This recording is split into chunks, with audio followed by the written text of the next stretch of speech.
This is Five Places, Los Angeles, a podcast by the LA Forum for Architecture and Urban Design. I'm Emmanuelle Bourlier, and today I'm thrilled to be interviewing Carolina Miranda about the 5 places that define Los Angeles for her. Carolina Miranda is the arts and urban design columnist for the Los Angeles Times, where she covers art and architecture as well as broader cultural stories. I highly recommend reading more about her in the show notes, and especially checking out the links to all the interesting places and people she references in our conversation. So maybe we should dive in on the key questions. Perfect. The first one being, how long have you lived in LA? Mm-hmm. I was not born in LA, but we've lived here on and off for most of my life, and my family landed here in 1973.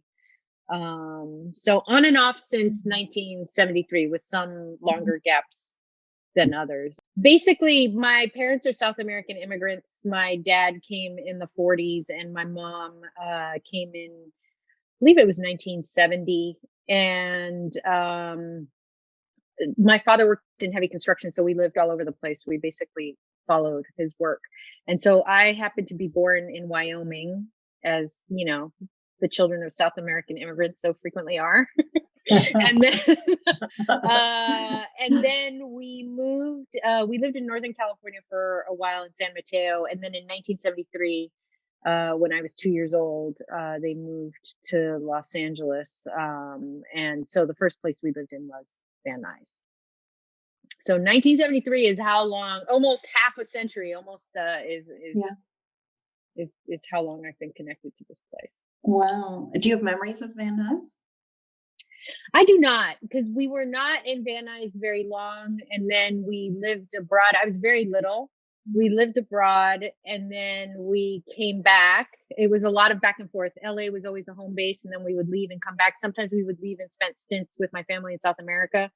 And then when we came back the next time, we lived in Granada Hills, and I feel like that's where my memories of LA really start. And then we left and came back again, and we lived in Panorama City. And so I definitely remember, in fact, I wrote Panorama City into a recent design story I did. And then I went to high school in Orange County in Irvine. Nice. Is that the piece? I just read your recent piece about the low rise. Mm-hmm.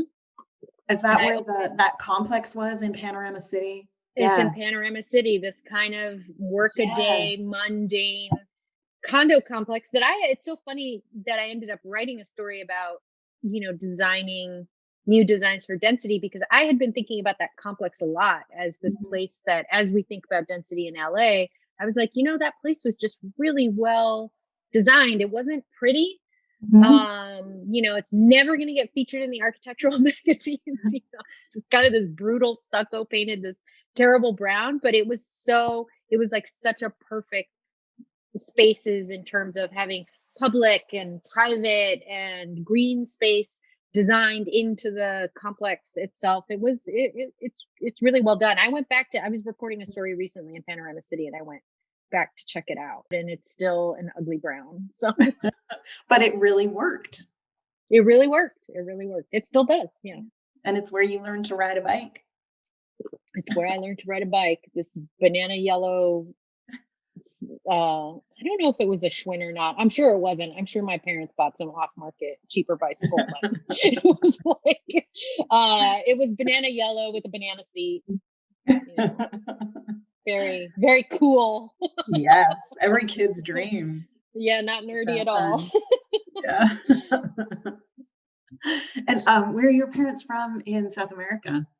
My father he was from Peru, and my mother's from Chile. Oh, wow. Beautiful. A little bit of everything. Places. Yeah, and good, in Chile, great architecture. So I've actually done some reporting in Chile. So nice.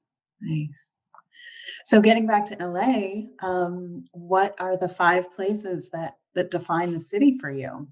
Oh, I wanted to think about this because I feel like, obviously I don't want to put like 5 super duper iconic sites, and I wanted to balance them. But then I really started to think about it like, well, what are the features that for me define LA, and how can I find spaces that represent that? And I think, the first one is the freeways. I feel like, the sort of brutal scale of our freeways. It's been written about. Rainer Banham, like, made basically got a book out of it.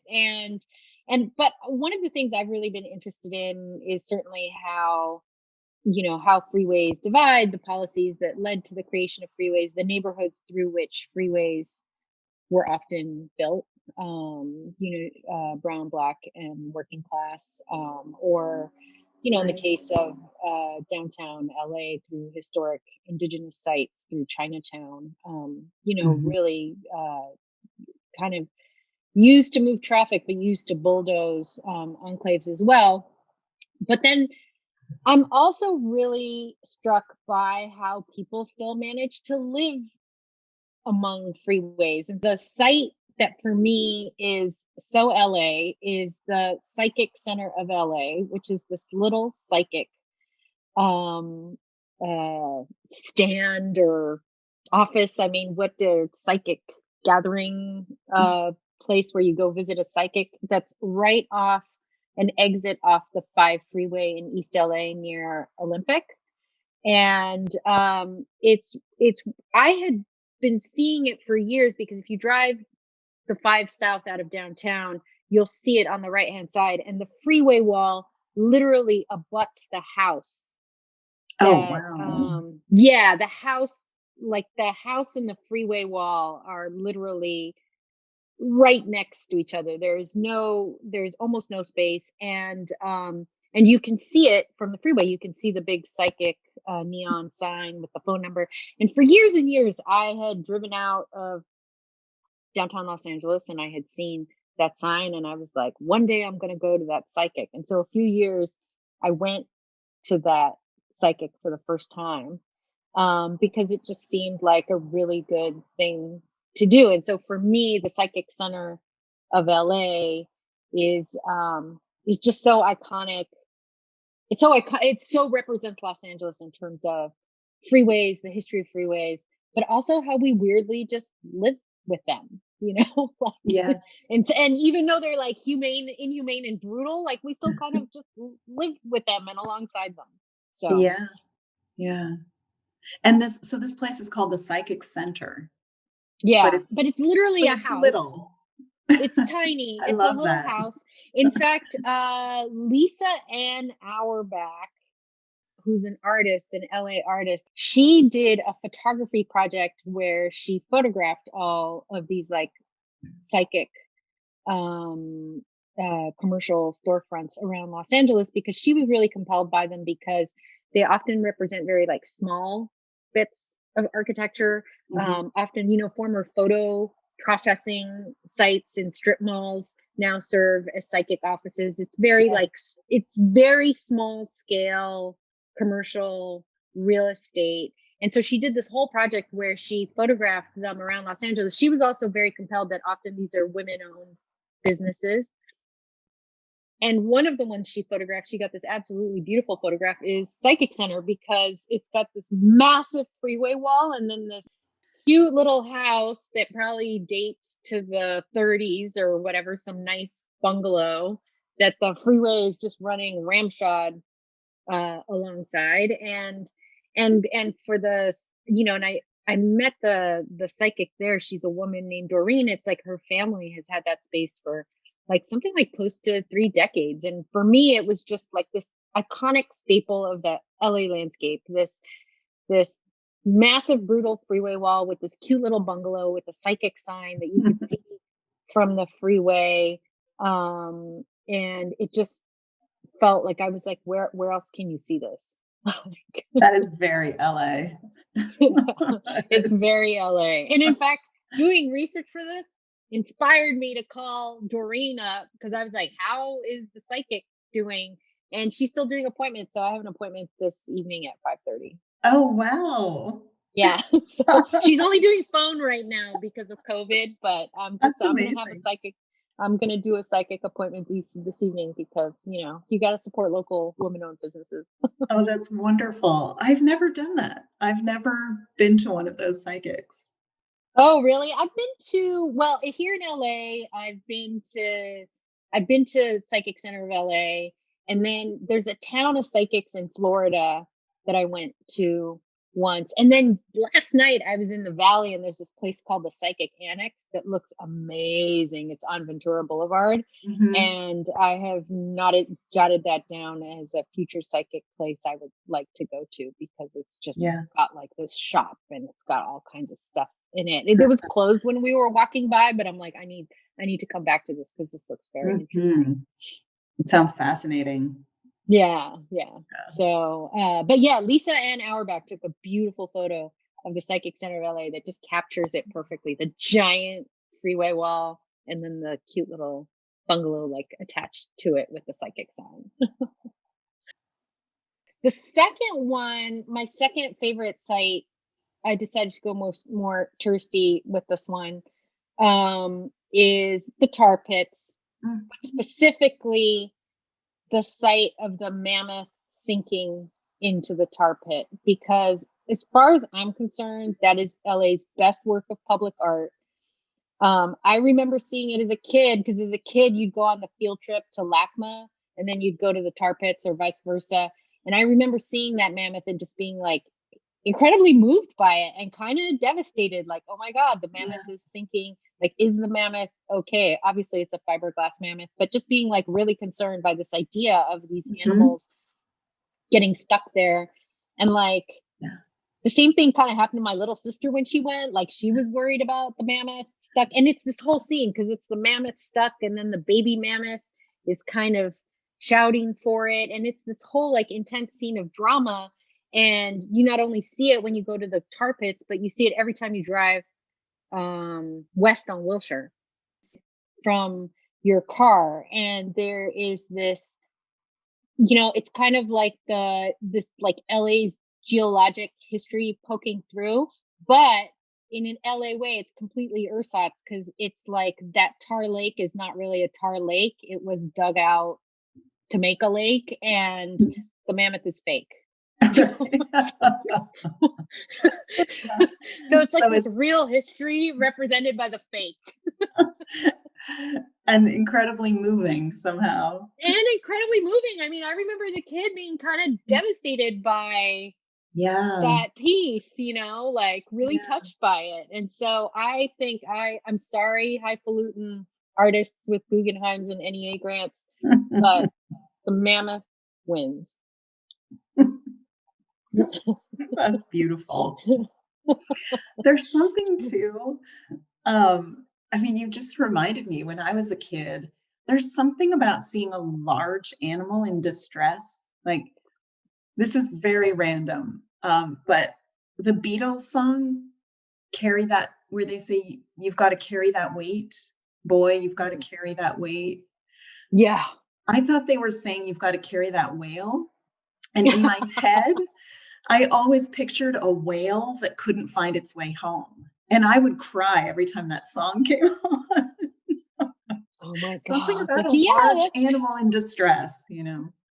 exactly. And then the fact that it's like the mammoth, I think it's a female mammoth. I think I asked the people at the tar pits once whether it was a female or a male, but I can't remember Mm, the answer off the top of my head. But there's this family drama. There's family separation going on there. right. And that's like essentially what's happened. The baby mammoth is Yeah. losing a parent. And so it's Mm, super dramatic. And then, on top of the fact that the other thing I appreciate about the tar pits is that, they kind of smell. And LA's forefathers thought, this is a really great place to put our museum. So let's put our priceless objet d'art on this like stinking methane filled oily site where the mammoths died. perfect. Yeah, it's perfect. It's so LA. um So the number 3 on my list, and I thought about this because this might seem like a little overdone, but I'm going to say it anyway. Is the LAX theme building.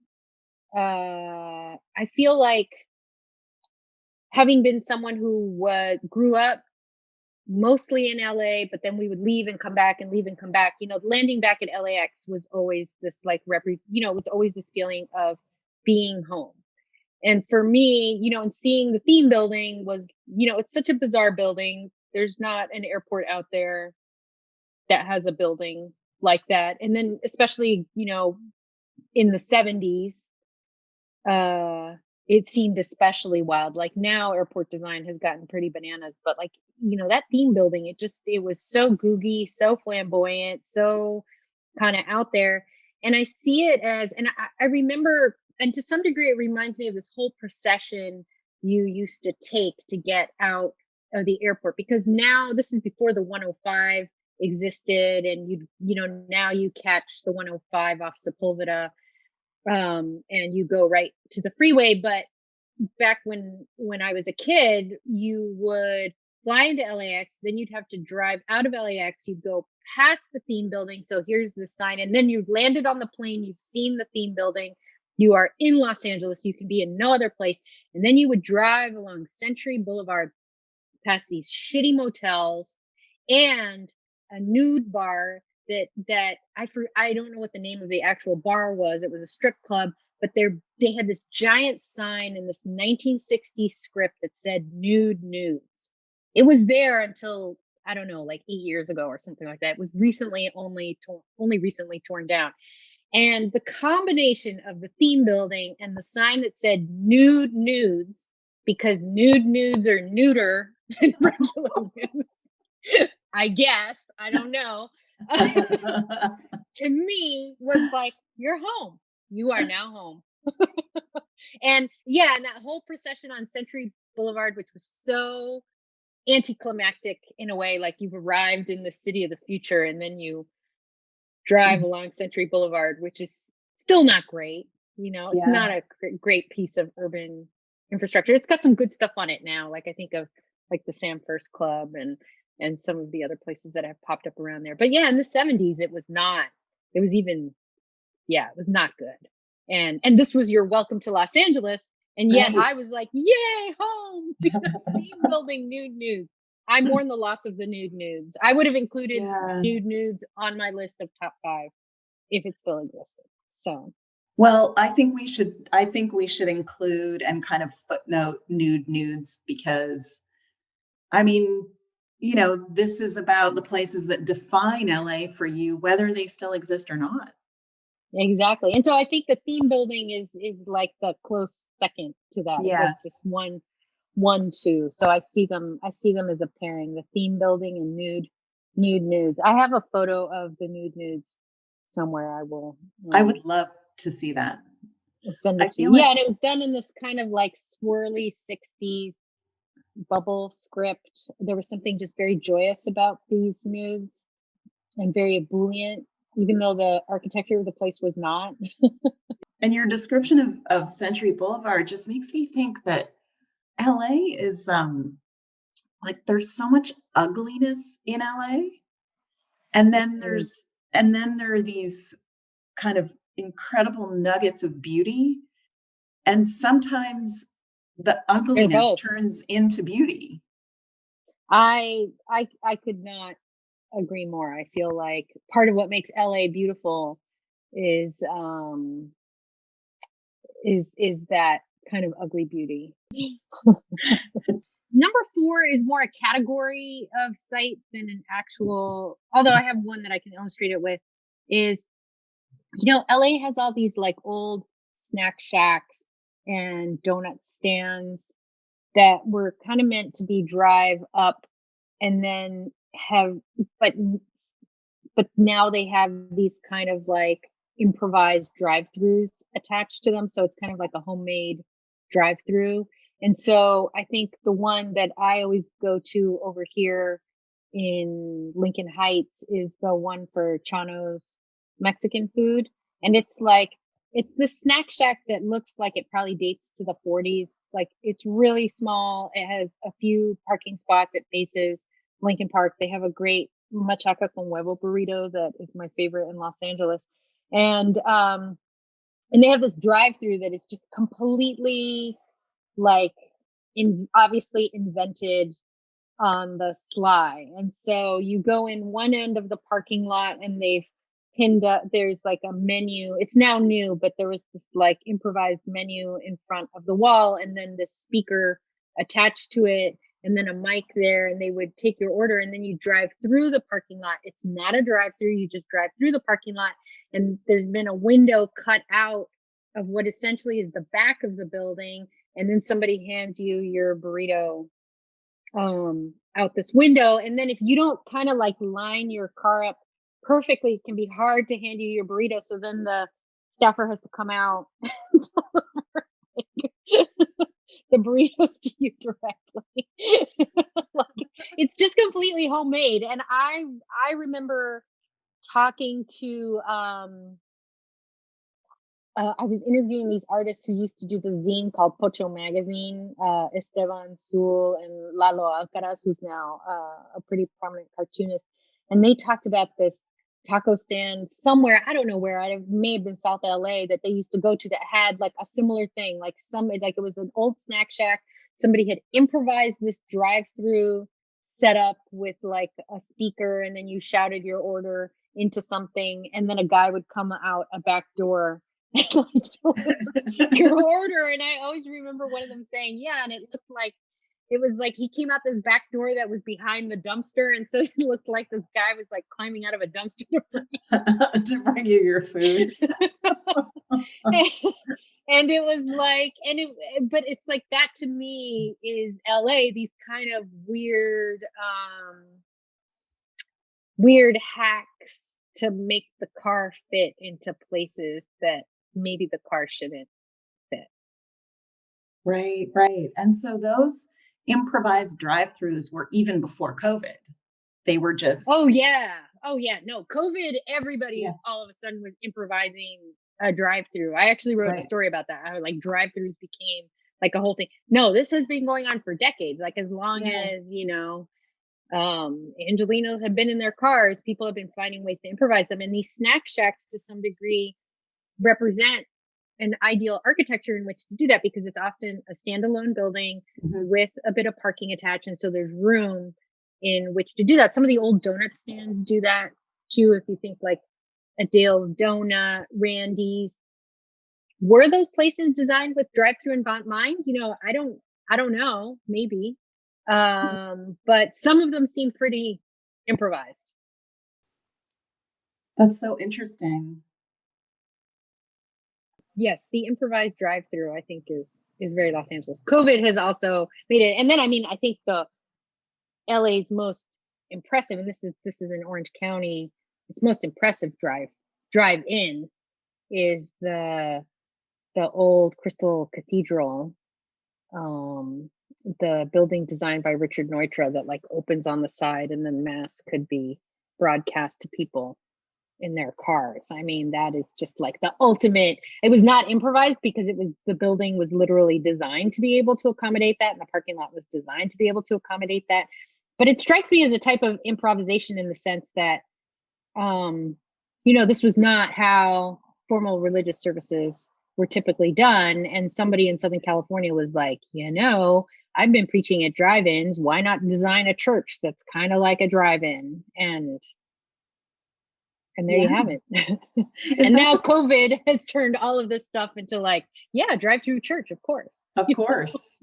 Drive-through everything. Yeah. It's in Garden Grove, the Crystal Cathedral complex. If you haven't been to that, here's because I went to high school in Orange County, so this is an area I know, there's an Isamonoguchi, speaking of freeway walls, there's an Isamonoguchi Garden behind a freeway wall near South Coast Plaza. And so my recommendation is first you go visit the Isamonoguchi Garden. It's totally hidden behind this like complex of corporate buildings behind a freeway wall. And in fact, the freeway wall, the garden to some degree uses the freeway wall as this kind of minimalist backdrop. And then you get some food. I highly recommend Taco Maria. And then you go to the Crystal Cathedral, which is now run by the Catholic Church, Archdiocese of Orange County that has it, but it has the Richard Neutra design church. It has a building by Dion Neutra, his son, and it has a Richard Meyer building, which is this center for, it was originally designed as the center for something or other. I forget what the name of it was. It looks like a Richard Meyer building, like kind of like the stuff he built for the Getty. I always feel like everything he does kind of looks like a microchip plant, but it's one of those. And then now it's owned by the Catholic Archdiocese, and they put in all these like frankly terrible sculptures, religious sculptures all around it. So visiting it is just kind of this really bizarre experience of like, this, work by really important architects with the fuggliest religious structure you've ever seen. And on these grounds, and what's nice about it is now that it is owned by the Catholic churches, you can just go wander around it. It's no big deal. Like, oh, and then there's the Philip Johnson designed Crystal Cathedral, which was like the first cathedral designed for televangelism purposes. So it's like this whole complex of really important architecture right there in Garden Grove. That's amazing. I didn't realize that. Yeah. Oh yeah, it's definitely. So I always tell people, if you're gonna go do that, do the Isamonoguchi, get some food, check out the Crystal Cathedral, because it's all pretty bananas. That's a good outing right there. It's really good. Yeah. I sometimes take New Yorkers to do that, and they're like, "Man, this is crazy." Yeah. It's funny how many people come to LA from New York, and the two cities are so different, diametrically opposed. Diametrically opposed. Yeah. And then my last most LA spot is one that I chose, and probably if you picked me on a different day, I would choose something else. But today is today, so this is what the world is getting. The Stall House by Pierre Koenig. I never know whether it's Koenig or Koenig. I think it's Koenig. Koenig. Okay, well, the Stall House by Pierre Koenig. Yes. I love that house. Built in 1959. It's super duper iconic. It interests me for a couple of reasons. One, I mean, the location is just absolutely bananas, and you get that very LA view of like the ocean of lights, like reaching out into eternity. And there is something really amazing about that. And I feel like it is so iconic, and it is so kind of wondrous to visit. The thing that interests me about it is obviously the design and the setting, but I think it's also the story of how it was built. And that is that Koenig couldn't get anybody to finance the house because of the terrain. It was low to finance construction of the house because of the terrain, and because it was considered too steep and too unstable, and no bank wanted to underwrite that. And here's this crazy guy who wants to build this like modern house, on this sliver of land, and it was going to extend over the lip of the hill and earthquake territory. Yeah, seismic territory. I mean, everything about it was just absolutely cockamamie. He couldn't get anybody to underwrite it. He couldn't get a single bank to underwrite it.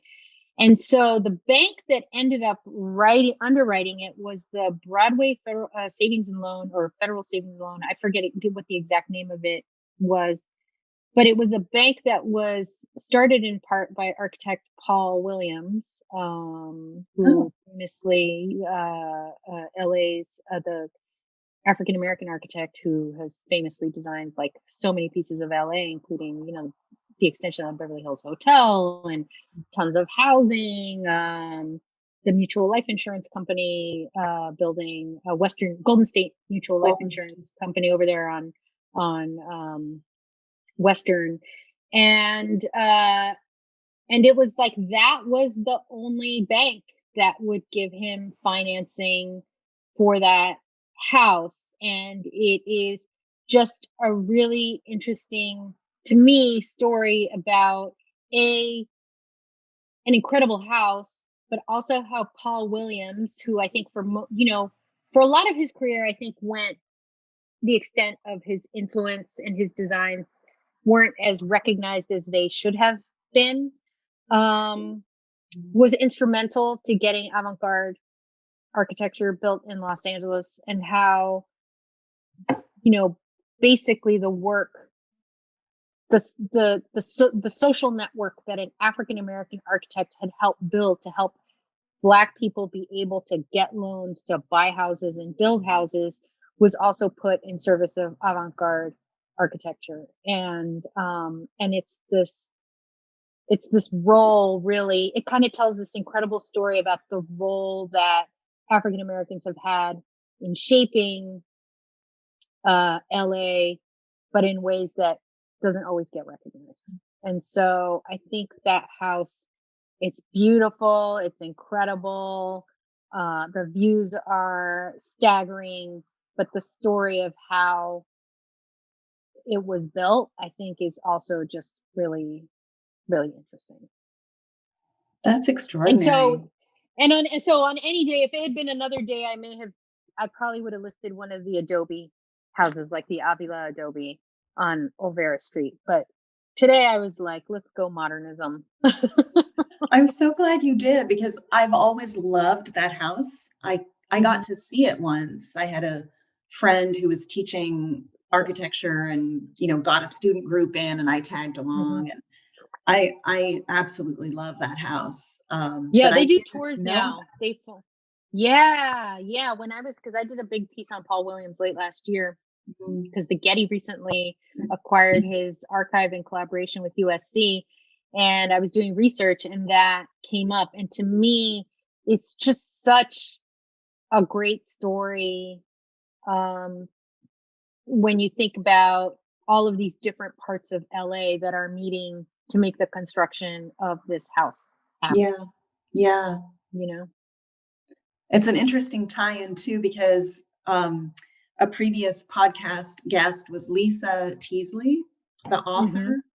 Well, Mm-hmm. she's a writer and a painter, and her father was one of the Black scientists at NASA who was undermined, really, in his role Yeah. there. He left NASA and took a very low-level position at Golden State Life Insurance, and he worked his way up to be CEO eventually.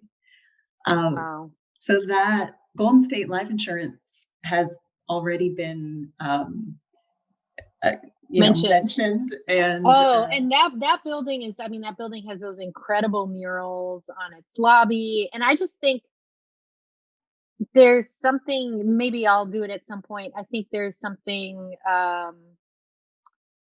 the way that building is positioned on the corner is so welcoming, and it has such a presence. And I always think about, what does that architecture mean in the context of reaching a Black clientele that had been rejected by other insurance companies? What does that architecture mean when you think about who it is aimed at? Like, how do its formal qualities play to a social condition?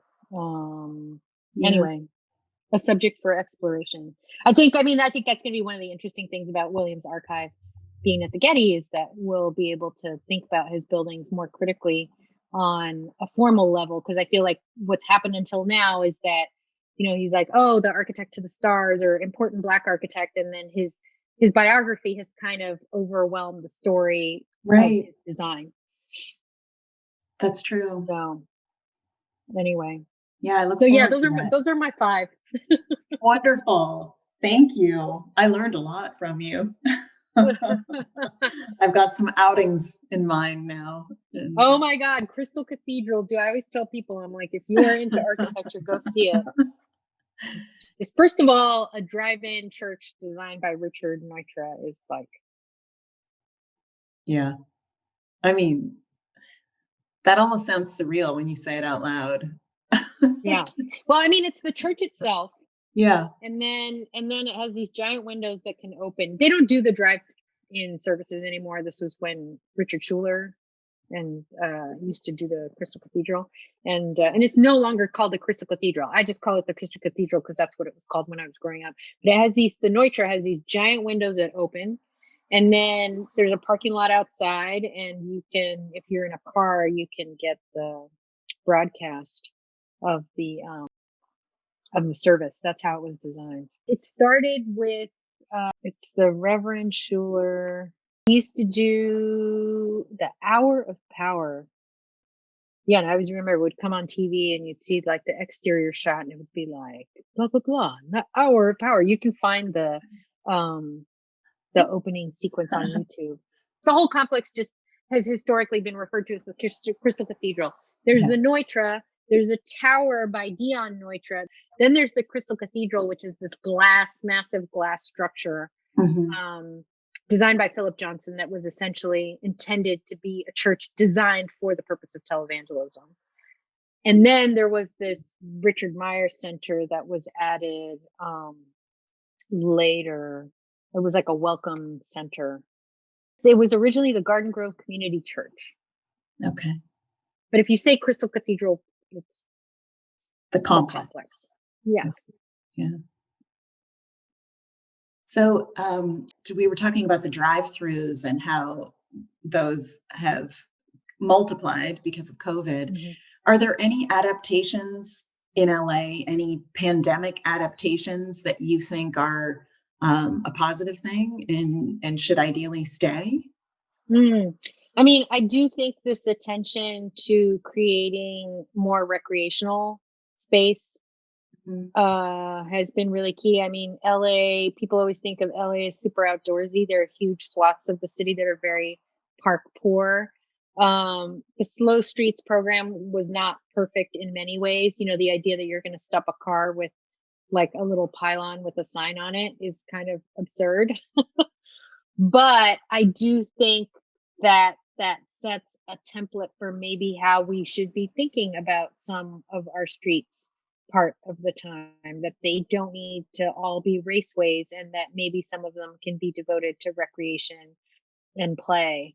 And there was a really interesting piece by Alexander Lang in Bloomberg City Lab recently, advocating for, you know, after the pandemic, advocating for a summer of play, you know, for kids to really be able to be out there and just having a good time. And one of the programs she points to is a program in Philly in which streets, like something like 300 city blocks are shut down for like a summer, and you only get on that block in a car if you live there, and kids play in the street. And LA does some of that temporarily. It would be really great to see that, especially in areas like South LA that are very park poor, as a more semi-permanent feature. I mean, I think what the pandemic showed us is that there are these temporary moves we can make to make the urban environment like more habitable and more humane. And I think that program is definitely something I'd like to see maintained and expanded, because a pylon with a sign in it, not enough. Right. No, not just some dude plowing along in an SUV, you know? Right. Yeah. Yeah, that would be wonderful. Mm-hmm. I do want to ask if there was one person whom you, or more than one, whom you could ask about the 5 places that define LA for them. Who would you like to ask? Oh, yeah. I would like to tag, and I haven't even asked her, but I will, is Caribbean Fragoza, who is an essayist. She writes about art and culture, and she just published her first novel, which I'm very excited about reading. And she grew up in El Monte and currently lives in Fresno, but has spent a lot of quality time in LA. And she is someone whose work I respect very much. And so would love to get her vision. She also had this absolutely great essay in this collection, East of East. And she has there's a section, it's different essays on different aspects of the city and this group of writers and artists that she knows from El Monte. And there's a section in the back which is more like a literary treatment of different city streets, and she writes about Rush Street in El Monte, and it's this like beautiful essay, and it's this very different way of thinking about a city and its surfaces. I don't want to give it away, so that's all I'm going to say. But I think she's someone who would just have really incredible insight. Wonderful. Thank you. I've so enjoyed this, Carolina. Oh, it was so nice to meet you, and thanks for thinking of me. This is super fun. To learn more about Carolina Miranda and the places she mentions, please check out the show notes. To hear more stories of the places that define Los Angeles, please subscribe wherever you listen to podcasts. You can also visit us online at 5places.la. 5 Places is produced by Anali, Gharakhani, Quynh, Jayna, Zweiman, and me, Emmanuelle, Bourlier, for the LA Forum for Architecture and Urban Design. We recorded on Chumash, Kizh, Tongva and Micqanaqa'n land. Thank you for listening. Before we go, if you were watching the video version of our interview and, like me, the art piece behind Carolina caught your eye, here is the outtake in which I asked her about it.